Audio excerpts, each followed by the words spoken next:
We've navigated past this place many times during our recent travels, always intrigued seeing this tiny town in the distance, calling us in like a magnet as it sits invitingly, seemingly in the middle of nowhere, lost in the vastness of Cres Island. This is a journey not just to a tiny village in Croatia, but what seems to be a portal to another time, and a life not many of us are lucky enough to experience in this modern world we live in. Welcome to Beli, located on a hilltop above the sea.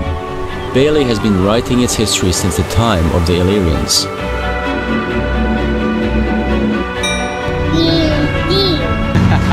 Over there it gets bigger.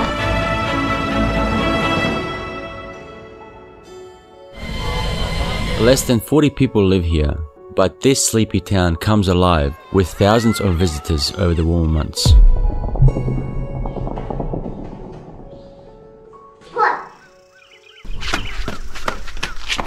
There are two ways of getting to Beli: hopping in your car and catching a short ferry ride from the mainland to the northern tip of Cres Island and driving down.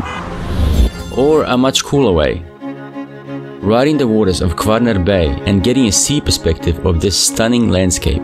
Our preferred way any day of the week. We've had some really nice weather last few days in Croatia, but we haven't been able to get out of the boat because Vida hasn't been with us. She's been on horse riding camp for 5 days in Zagreb, which is an amazing experience for her. We miss her. Yeah.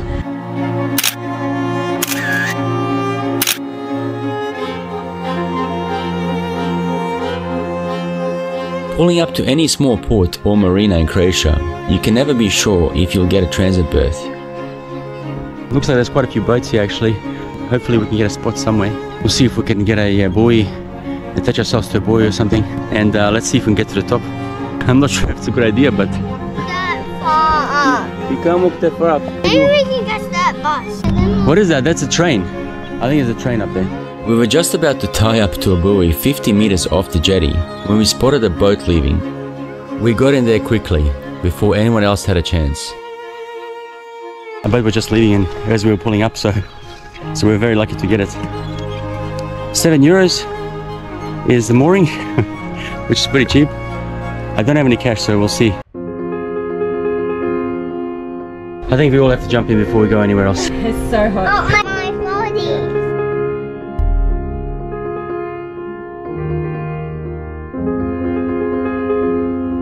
That is so bloody good. We're always fascinated by the charm and life that radiates out of these tiny villages in the middle of nowhere.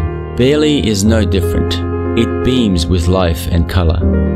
So one of the things you're going to remember in Croatia is to always have cash. Betty has just spoken to the owner and he's going to transfer the money into her personal account, and then she's going to give us some cash so that we can actually get the kids some food.